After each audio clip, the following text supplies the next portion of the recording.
search warrant, Mr. Chair. Then I I went outside, Mr. Chair. That's so hard to believe, Colonel Guevara. You're the highest ranking officer there.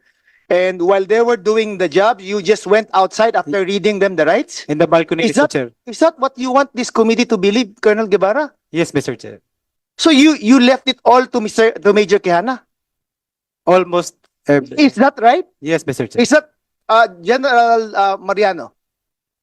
Was that the proper thing to do for Colonel Guevara? No, Mr. Chair. Here, address to Lieutenant Colonel Guevara. Colonel Guevara, from the testimony of almost all the other officers here, they keep on referring to Major Quijana as the one giving them orders. But wasn't it a fact that you were the most senior and the commander of that particular operation? Yes, Mr. Chair. So how come it is Major Quijana that has been giving orders to the other officers around? If I may explain, Mr. Chair. Yes, please. Okay. During the briefing, Mr. Chair, before the operation, Mr. Chair, I divided them into 4 groups. Yeah, you already Then- mentioned that earlier that you divided them into 4 Yes. groups. But shouldn't it be your responsibility to know what is happening during the operation? I give all during the operation, Mr. Chair, I give all the tasking to Major Quijana. So what then is your role, Colonel Guevara? I just read the search warrant, Mr. Chair. Then I went outside, Mr. Chair. That's so hard to believe, Colonel Guevara. You're the highest ranking officer there. And while they were doing the job, you just went outside after reading them the rights? In the balcony, Is Mr. that, Chair. is that what you want this committee to believe, Colonel Guevara? Yes, Mr. Chair. So you left it all to Major Quijana? Almost. Is that right? Yes, Mr. Chair. Is that General Mariano? Was that the proper thing to do for Colonel Guevara? No, Mr. Chair. He should supervise his men, Mr. Chair. Okay. So the fact that he left it all out to Major Quijano, does that make it right? No, Mr. Chair. Should he be held responsible for everything that happened and transpired as being the highest ranking officer there? Since he is the highest ranking officer, since he did not supervise his men. Okay, Yes. I'm gonna give you another chance. Are you going to admit that you just let things happen? Despite being an officer, the highest ranking officer in that area? Yes, Mr. Chair. Are you not embarrassed, Colonel Guevara? Let me explain, Mr. Chair. Go ahead, explain. I divided the group into 4, Mr. Chair. He said that, but dividing it into different chores doesn't mean that you should stop supervising the event, correct? Yes, Mr. Yes, Mr. Chair. So why did you stop supervising the event? That's my fault, Mr. That's your fault. Now, Yes. question. Diretsahan na to, ha? Yes, Mr. Chair. Did you or did you not see that 4 boxes were being taken out of the room? As shown in the video. No, Mr. Chair. You did not see it. No, Mr. Where were you at that time? In the balcony, Mr. Chair. And that is precisely why you should have been there as the commander of that particular event, correct? Yes, Mr. Chair. Now, the spot report that was given, or the initial report that was given that only 4.7 million was recovered. Did you see that report? Yes, Mr. Chair. Did you sign it? Yes, Mr. Chair. Now, did you know for a fact that there was another 27 million missing at that time? Yes, Mr. Chair. So why did you sign that report when you knew for a fact that there was another 20 plus million pesos? Mr. Chair, I did not sign it with my decision only, Mr. Chair. I sought the advice of my superior, Mr. Chair, which is my district director, Mr. So Chair. now are you telling this committee that it was upon the advice of General Mariano that you will not report the 20 plus million and just report the 4.7 million muna? He is the one who can answer that, Mr. Chair. No, I'm asking you. Did Yes, he tell you to report only the 4.7 million and exclude the 20 million? I sent him the drop report, Mr. Chair, and he approved. You're not answering the question. Mr. Chair. Did he tell you? Yes, Mr. Chair. He told you? Yes, Mr. Chair. General Mariano. Sir, may I answer the question, Mr. Chair? No, first, let me ask a question. Yes, Mr. Did Chair. you at any point in time tell Colonel Guevara that he should only report the 4.7 million? No, Mr. Chair. No. Yes, He Mr. just said, you just heard him right now. Yes, Mr. I think he is not listening well to your question, Mr. Chair. He's not listening well to my question. Again, Colonel Guevara. General Mariano saying that you were not listening. I'm gonna ask you again. Did General Mariano tell you not to report the 27 million and only report the 4.7 million? Yes, Mr. Chair. It was only the initial report that what he approved and what he sent to our good regional director, Mr. Chair. So there was no instruction not to include the 27 million. He approved, Mr. Chair, the 4.6 billions, and he knows that there is a 27. Did you or did you not ask why we should not report the 27 million more? I informed him, Mr. Chair, and he decided. Did Yes, you or did you not ask General Mariano I why did- we I should did, not Mr. include? I did, Mr. Chair. And what was his answer? Hayaan lang muna natin. General Mariano, did you give that instruction to Colonel Guevara? No, Mr. Chair. You did not. Yes, Mr. Chair. Were you aware that there was another amount, 27 million, that was recovered supposedly by the searching team and was not included in the report? Yes, sir. He told me, sir. So did you not ask Colonel Guevara why did you not include that in the report? I asked him, Mr. Chair. And what did he say? At around when I arrived in my office, Mr. Che, when I asked him for the spot report, which I immediately submitted to my regional director. After which he requested, Mr. Chair, additional investigator, additional personnel from WCPD, and interpreter. While we are waiting, Mr. Chair, for this investigator to arrive, he told me that there is a undetermined amount of money that they recovered during the operation. And what did you say? I told him to immediately declare this money. I And- was the one who instructed him to declare this money. And what Very- time was that, Colonel General Mariano? What time was that? It's more or less, Mr. Chair, in between 10 to 11 o'clock in the morning. 10 to 11 o'clock in the Yeah. morning. When he reported to me, Mr. When he Chair. reported to you. Yes, Mr. Chair. Colonel Guevara, the search ended at 5 in the morning, correct? Yes, Mr. Chair. So what happened between 5 in the morning to 11 o'clock in the morning?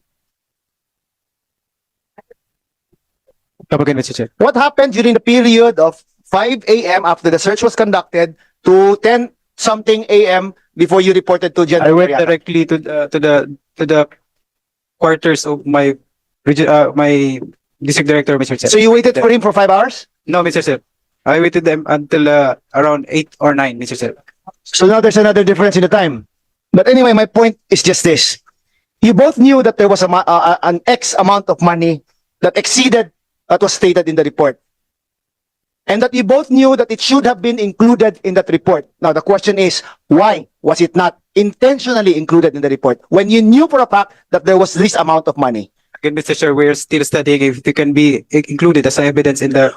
Why do you still have to study it? It was a Because search. it is- It was a result of the search. Admittedly, Mr. Chair, it was my first time. It was your? First time to have that situation to Mr. Chair. Oh. I'm not. Is that an excuse, Colonel Guevara? I'm not making an excuse. I'm just stating it a fact, Mr. Chair.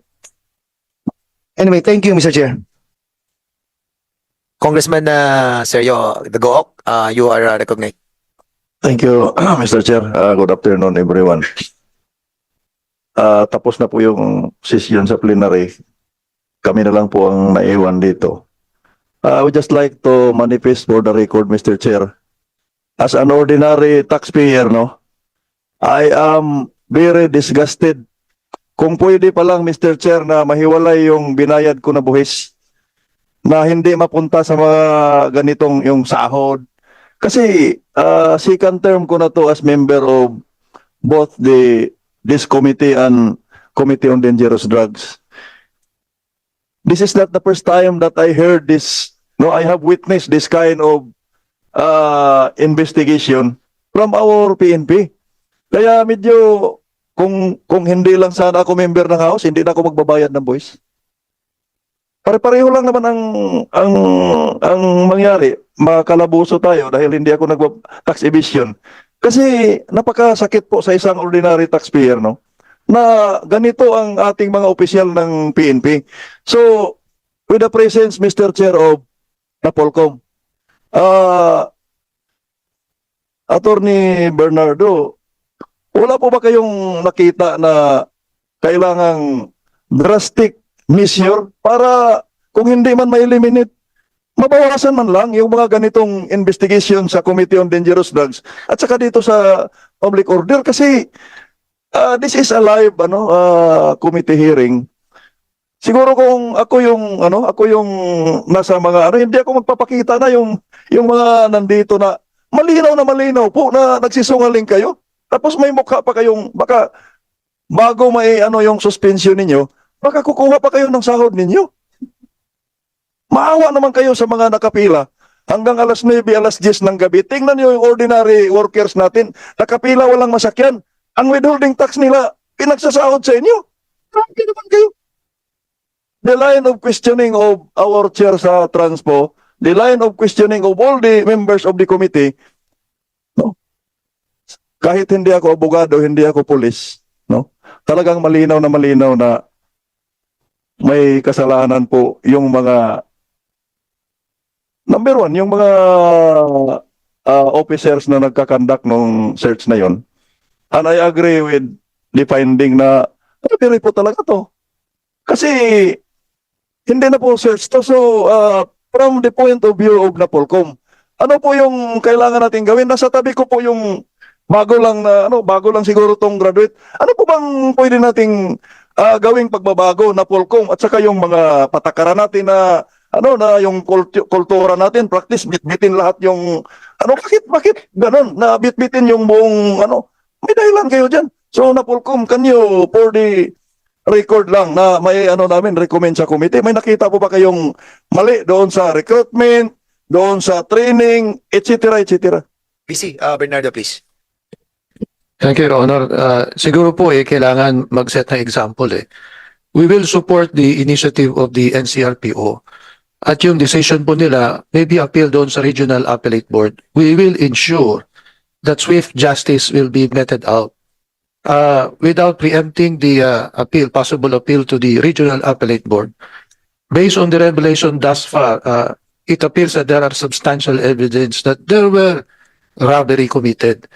And that would constitute several counts of grave misconduct, serious irregularities in the performance of duty. And we will support them to conduct expeditious summary hearing procedures. And we will also be suggesting to pursue criminal cases, adopt the conspiracy because apparent that there were principal by indispensable cooperation, there were principal by direct participation. And it would appear that there are witnesses that can be utilized to substantiate how this plan was been hatched and how has this been developed, planned, and executed. We are confident how these things are being conducted thus far by the National Capital Region, Your Honor. If we set this an example, then we would be consulting the Committee on Peace and Order and Safety to afford the commander the authority to put them on stockage so that this would prevent further damage to the evidence and set a swift examples. At the moment, Your Honor, we can only suggest preventive suspension, but we are inclined now to support some initiative that if the evidence is overwhelming, if the regional director or the chief PNP or the NAPOLCOM is convinced that there are serious violation and the evidence would warrant the same, to put them on stockage already to prevent further. Mr. Chair, with all due respect to Napolcom Vice Chair, hindi po yun ang gusto kong marinig. I am raising a point na halimbawa, tatanong ko sa inyo, in 2023, ilang PNP personnel na po ang nakasuhan at ilan yung na-dismiss? Based on your record. Sa 2023 lang. You know, it would be at the vicinity of, I think what has been dismissed both from the level of the PNP and the NAPOLCOM, we are at the vicinity of 800, Your Honor. Okay. 800 na po yan. 2023 pa lang. What I'm saying is, kahit gawin nyo pa yung sinasabi mo ngayon, that will not cure the problem. Ang tinutukoy ko, wala ba kayong nakita na pwede nating gawin? That's why, nagsabi na ako, baka mayroon tayong gagawin sa recruitment, procedural, sa system. Yan po yung hinahanap ko. Kasi, dinoble na natin yung sahod. Kasi, ang justification, para hindi nagagawa ng kalokohan dahil maliit yung sahod. Dinoble na natin yung sahod. Dumoble, tumipli, yung gumagawa ng kalokohan. So meaning, this is not a matter of magkano yung sinasahod. Nasa utak talaga nila yung pagkakriminal. Sorry for the term, pero they are doing criminal activities while they are law enforcers. Malinaw po yun. Sa 4 na taon po ako na member ng Committee on Dangerous Drugs at saka Public Order and Safety. ang dami ko na pong nasaksihan na may otak kriminal po yung some of our PNP personnel. That's the thing that Napolcom, no? And the hierarchy of PNP should address na hindi tayo makarecruit man yan kung sa recruitment, but you reevaluate, you revisit yung mga recruitment policy natin, criteria, kung sino ba yung ipasok natin sa PNP. Otherwise, ulit-ulit lang tayo naghihiring ng ganito, tas kulong, dismiss, recruit na naman ng panibagong parehos ang utak. Hindi po magandang tingnan sa ating mamamayan. Yung pinaghirapan nila nag-overtime, withholding tax, ibabayad lang sa mga utak kriminal. That's the point I am raising. Kasi sawa na po ako sa ganitong overtime, 6 na oras na hearing. Just, no? Pag-usapan lang yung mga ganito, walang maitulong to sa ating lipunan. Hindi to makapababa ng presyo ng bigas. Nakasakit pa to sa dibdib ng mga nagtatrabaho na ordinaryong empleyado na yung buhis nila ay binabayad na pansahod. So, I want to raise a point na Napolcom and the hierarchy of the PNP should address na mabawasan man lang, ma-minimize yung mga ganitong utak na mga law enforcers natin. Baka sa recruitment yan o sa mga patakaran na pinairal natin ngayon na pwede palang bitbitin lahat yung mga kasi gusto ko itong mga tao na to. Wala pa mga tao doon sa bagong assignment mo na pwede mo mautosan, pwede mo ma-organize. Otherwise, ay kung ganun yun, nasaan yung training natin PNP sa leadership?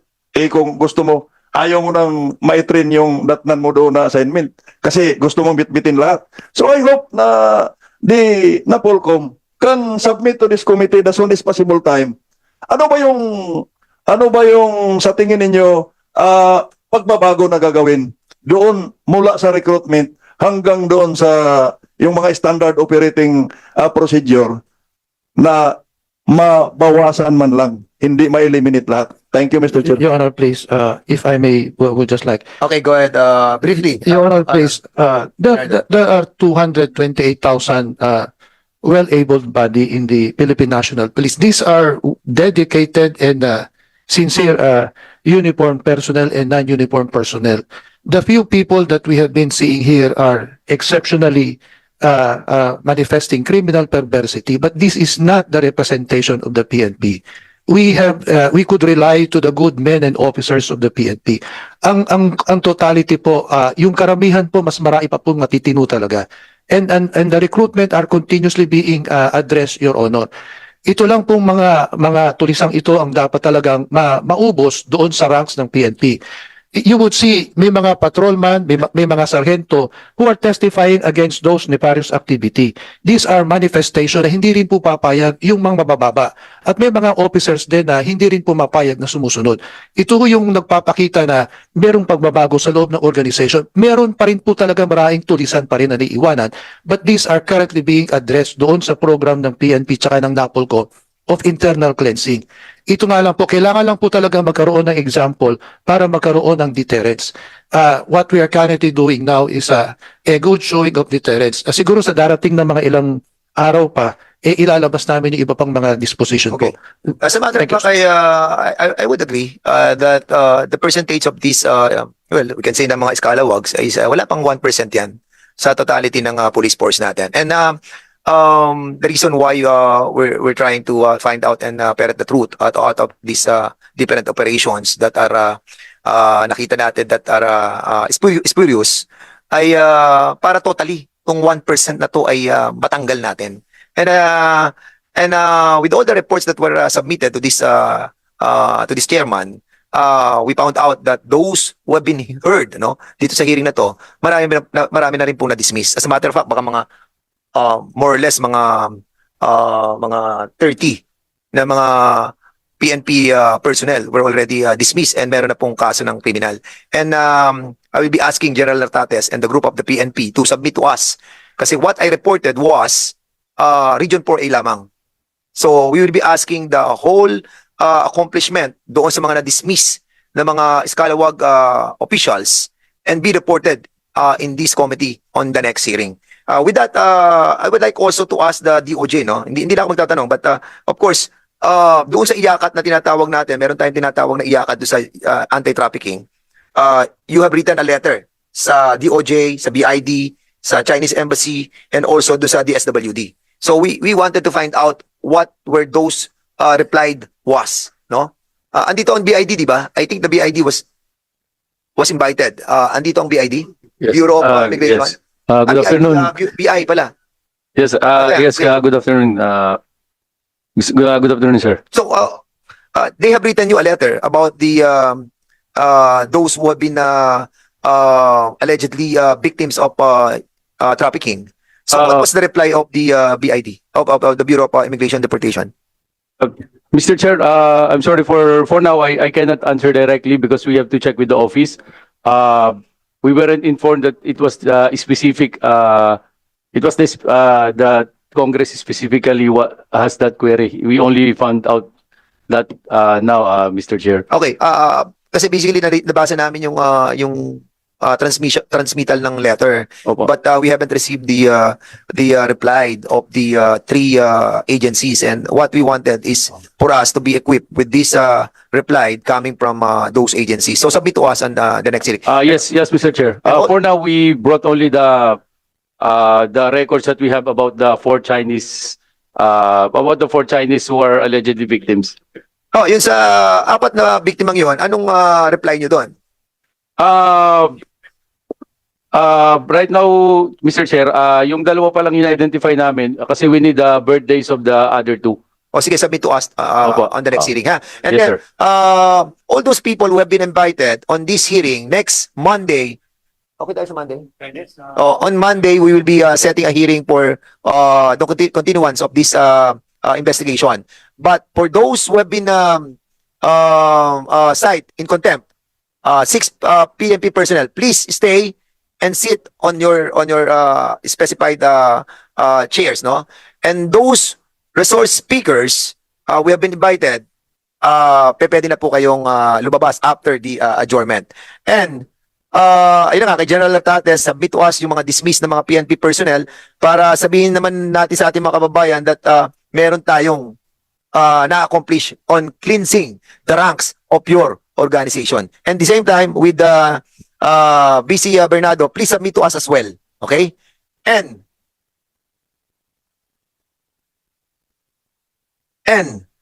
sa please post nyo nga yung pictures ng dalawa. Yung deponent that Congressman Acop was asking a while ago. Si Rainer Makadat at si Michael Nobesia na inibitahan natin pumunta dito, we're not around. And we believe that sila ay nagtatago na. But kung sila po ay nandiyan lamang sa ating mga kababayan, nanonood, tulungan po ninyo kami na mahanap ang mga taong ito sapagkat makakatulong na malaki para po masubstantiate yung mga ebidensya na hawak po namin. And at the same time also, Sergeant Lord Antonino, siya po ay nasa nasa PNP ngayon, no? Dahil ano lang siya, is he suspended or is he under the custody of the PNP? Asan tong si Sergeant Lord Antonino? Correction to my statement earlier, Your Honor. He's been dismissed already effective January 5, Your Honor. So dismissed na siya. Was a criminal case filed against this person? Yes, Your Honor. Okay. So, anong case ang pinahal sa kanya? If I have not mistaken, Your Honor, kidnapping and robbery extortion, Your Honor. See? Okay, so we will be asking also siguro a motion. Hindi na lang, okay na. So, hindi pa siya. But we will try to invite this person as well because he might be the missing link between Mr. Sean